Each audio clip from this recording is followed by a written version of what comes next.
બનાસકાંઠામાં ચંડીસરથી Kuchawada state highway project અંગે ખેડૂતોમાં ભારે રોષ જોવા મળી રહ્યો છે। 16 ગામોના ખેડૂતો દ્વારા કલેક્ટરને રજૂઆત કરી જમીન સંપાદનની પ્રક્રિયા રદ કરવાની માંગ કરવામાં આવી છે। ખેડૂતોનો આક્ષેપ છે કે 4 લેન હાઈવેની કામગીરી થવાની હોવા છતાં 6 લેન માટે જમીન સંપાદન કરવામાં આવ્યું છે, જેના કારણે અનેક ખેડૂતો જમીન વિહોણા અને મકાન વિહોણા થયા છે। જૂની જંત્રીના આધારે વળતર નક્કી કરાતા ખેડૂતોમાં અસંતોષ ફેલાયો છે। ખેડૂતો યોગ્ય વળતર આપવા માંગ કરી રહ્યા છે। જો કે માંગણીઓ નહીં સ્વીકારાય તો ઉગ્ર આંદોલનની ચીમકી પણ ઉચ્ચારવામાં આવી છે।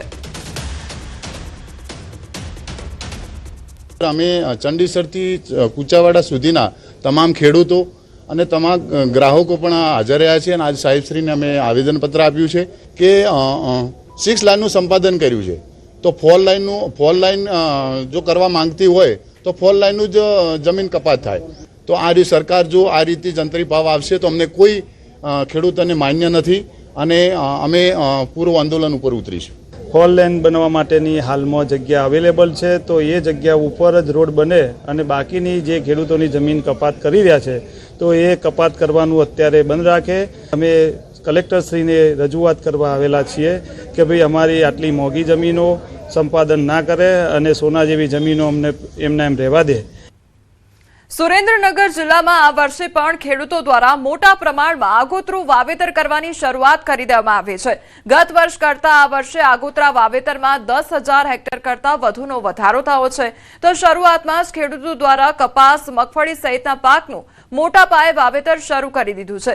વહેલું વાવેતર કર્યા બાદ સમયસર અને પૂરતો વરસાદ થાય તો ખેડૂતોને પાકનું ઉત્પાદન વહેલું મળે છે, જેથી સમયસર શિયાળુ વાવેતર કરી 2 સિઝનનો લાભ લઈ શકે છે, જેથી ખેડૂતોને સમયસર અને નિયમિત વરસાદની આશા છે। પરંતુ જો વરસાદ ખેંચાય તો ખેડૂતોની હાલત કફોડી બને તેમ છે, કારણ કે હજુ સુધી કેનાલમાં પાણી પણ છોડવામાં આવ્યું નથી, જેથી ખેડૂતો વરસાદની રાહ જોઈને બેઠા છે।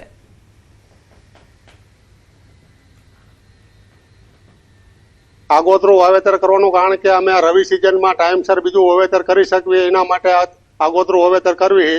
પાણી છોડવાની આશાએ અમે અત્યારે વાવેતરની કામગીરી ચાલુ કરી દીધી છે અને જો કુદરત મહેર થાય તો વાંધો નહીં, નકર સરકારને પાણી છોડે નહીં તો અમે ખેડૂતોની પરિસ્થિતિ ખરાબ થાય એવું હોય વાવેતર બધે કરી નાખેલું હોય। વરસાદ ના આવે તો વહેલી તકે અમારે 2 પાક લઈ શકીએ। આગોતરા વાવેતર અત્યારે થઈ જાય તો ખરીફ સિઝનની અંદર શિયાળુ પાક પણ વહેલો થઈ શકે। ગઈ વર્ષે જો આ સમયગાળામાં જોઈએ તો લગભગ કપાસનું વાવેતર 11,000 હેક્ટર જેટલું થયેલું હતું, પણ આ વખતે 18,000 હેક્ટર જેટલું થયું છે। મગફળી આ વખતે જોઈએ તો 5,000 હેક્ટર જેટલી વાવેતર થયું છે। આમ કુલ વાવેતર જોઈએ તો ગઈ વખતે 14,000 હેક્ટર જેટલું હતું અને આ વખતે 24,000 જેટલું હેક્ટર અત્યારે આ ઓબ્ઝર્વેશનમાં નોંધાયેલું છે।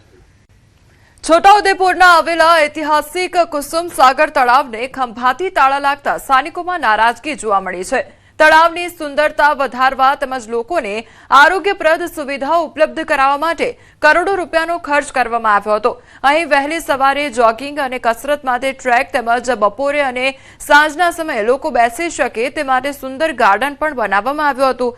અંદાજે 3 કરોડ 48 લાખ રૂપિયાના ખર્ચે તૈયાર કરાયેલા પ્રોજેક્ટનું વર્ષ 2025માં સાંસદ અને ધારાસભ્યના હસ્તે લોકાર્પણ કરાયું હતું, છતાં હાલ તળાવ અને તેની આસપાસની સુવિધાઓને તાળા મારવામાં આવતા અનેક સવાલો ઉભા થયા છે। જ્યાં લોકો ચાલવા માટે આવે છે, ફરવા માટેનું બનાવ્યું છે। 3.48 કરોડના ખર્ચે આ કુસુમ સાગર તળાવ બનાવવામાં આવ્યું છે, પરંતુ આ તળાવને તાળા મારવામાં આવે છે। આના જે અમે આવ્યા તો જોયું કે તારું છે તો ફોન કર્યો અને ફોન કરીને જાણ કરી, ત્યારબાદ આ તારું ખોલવામાં આવ્યું છે। તો ગુજરાત મહારાષ્ટ્ર બોર્ડર પર આવેલા દહાણુ, બોરડી અને ઘોલવડ વિસ્તારમાં વેપારીઓએ સજ્જડ બંધ પાડ્યું। હિન્દુ સંગઠનો અને જૈન સમાજ દ્વારા કથિત લવ જેહાદના બનાવોના વિરોધમાં બંધનું એલાન આપવામાં આવ્યું હતું। બંધને વેપારીઓ અને સ્થાનિકોનો સારો પ્રતિસાદ મળતા બજારો, દુકાનો અને કેટલાક વ્યવસાયિક એકમો બંધ રહ્યા હતા। કોઈ અનિચ્છનીય ઘટના ન બને તે માટે પોલીસે ચુસ્ત બંદોબસ્ત ગોઠવ્યો હતો। મહત્વનું છે કે થોડા દિવસો અગાઉ જૈન સમાજની 2 યુવતીઓનું બ્રેન વોશ કરી તેમને રાતોરાત બાદ વિદેશ મોકલવાનું ષડયંત્ર રચાયું હોવાના આરોપો લાગ્યા છે, જે વાત ધ્યાને આવતા જ સમગ્ર જૈન સમાજમાં રોષનો માહોલ જોવા મળ્યો હતો. યુવતીઓના પરિવારજનોએ તેમને પરત લાવવાની માંગ કરી છે. બીજી તરફ આ મુદ્દે જવાબદારો સામે કડક કાર્યવાહીની માંગ સાથે વિવિધ હિન્દુ સંગઠનો પણ મેદાનમાં આવ્યા છે. બે ધર્મીય છોકરાઓ અમારી બે છોકરીઓની ગોલવાની બોડી છોકરીઓ લઈ જાય છે, એના માટે સખત પગલાં લેવા જોઈએ. ફસાવીને લઈ ગયા છે લોકોને, અને અમારી ઈચ્છા છે કે અમારા બે ઓલા જે ગયા છે એમને પકડીને લઈને આવે. બહુ ત્રાસ છે, એ સ્કૂલમાં ભણવાનું નામે આવે છે અને છોકરીઓને ફસાવવા આવે છે. એટલે બધું કોઈ છોકરીઓને અહીંયા એડમિશન ઇતર કાસ્ટના છોકરાઓને એડમિશન આપવા જ નહીં જોઈએ મહારાષ્ટ્રમાં. આ અહીંયાથી જે ગોલવર અને બોડ્ડીની બે દીકરીઓને જે વિધર્મીઓ દ્વારા ફસાવીને લઈ જવામાં આવી છે, એના અનુસંધાનમાં આજે જડબે સલાક બંધનું એલાન આપ્યું છે સમસ્ત હિન્દુ સમાજ દ્વારા. અને એ હિન્દુ સમાજ દ્વારા જે બંધનું એલાન છે એનો ટોટલી દાણુ તાલુકાએ પણ પ્રતિસાદ આપ્યો છે. આજે દાણુ, ગોલવર, બોડ્ડી, સાવટાના અનેક ગામો સ્વૈચ્છિક બંધ રહ્યા છે, અને એ લોકોનો જન આક્રોશ એટલો છે કે આ બંને દીકરીઓને પરત લાવવામાં આવે. અમદાવાદના ખાડિયામાં ઉત્પાદ મચાવનાર મોન્ટુ નામદાર સામે વધુ એક ગુનો પોલીસને જોઈ ભાગતા મોન્ટુ ધાબા પરથી પટકાયો હતો. હાલ ખાનગી હોસ્પિટલમાં સારવાર હેઠળ છે આરોપી. તો મોન્ટુ નામદાર દારૂના નશામાં ઝડપાતા પ્રોહિબિશન એક્ટ હેઠળ ગુનો દાખલ કરવામાં આવ્યો છે. મર્ડર કેસના સાક્ષીને જાનથી મારી નાખવાની ધમકી આપી હતી. ફરલો પર બહાર આવેલા આરોપી સામે પોલીસની કડક કાર્યવાહી હાથ ધરવામાં આવી છે. મોન્ટુની ફરલો રદ કરવા ખાડિયા પોલીસ હવે રજૂઆત કરશે.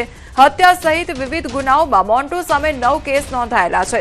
ડ્રિંક એન્ડ ડ્રાઈવથી લઈને પોલીસ કસ્ટડીમાંથી ભાગવાના ગુના પણ નોંધાયેલા છે.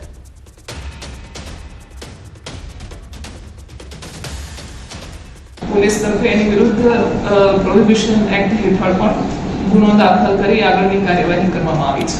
આરોપી છે એ મર્ડરના ગુનાનો કન્વિક્ટ છે અને 8મી જૂને જ પેરોલ ઉપર છૂટ્યો હોય એવું જાણવા મળ્યું છે. તો હવે એના ફરલો ઉપર છૂટ્યો હોય એવું જાણવા મળ્યું છે. તો હવે એના ફરલો રજા જે છે એ રદ થાય એ માટે પોલીસ દ્વારા સંબંધિત ઓથોરિટીને રિપોર્ટ કરવામાં આવશે. અમદાવાદના વસ્ત્રાપુરમાં રોટવીલર શ્વાનનો આતંક જોવા મળ્યો છે. શ્વાને 9 વર્ષના બાળક પર જીવલેણ હુમલો કર્યો. બાળકને માથામાં ગંભીર ઈજા પહોંચી હતી. શ્વાનના હુમલાને લઈ સ્થાનિકોમાં આક્રોશ જોવા મળી રહ્યો છે. શ્વાન માલિક સામે પોલીસ ફરિયાદ પણ નોંધાઈ છે. એએમસીમાં ડોગના રજીસ્ટ્રેશન અંગે હવે તપાસ હાથ ધરવામાં આવશે.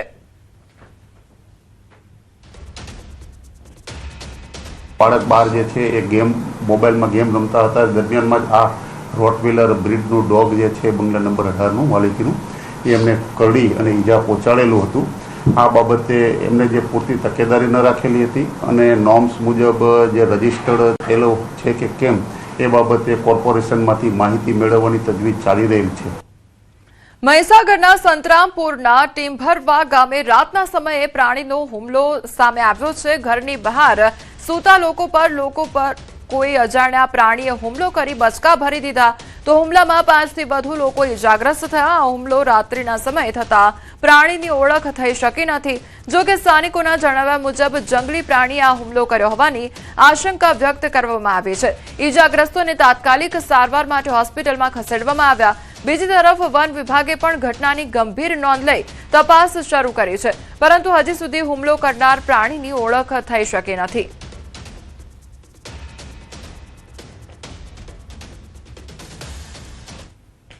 અમદાવાદના સોલા વિસ્તારમાં થયેલા અજાણ્યા વ્યક્તિની હત્યા કેસનો ભેદ પોલીસે ગણતરીના કલાકોમાં ઉકેલી લીધો છે.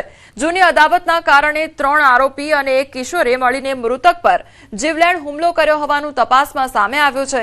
પોલીસ તપાસમાં સામે આવ્યું છે કે મુખ્ય આરોપી જીતેન્દ્રના પિતાને મૃતક દ્વારા અગાઉ પથ્થર મારી ઈજા પહોંચાડવામાં આવી હતી.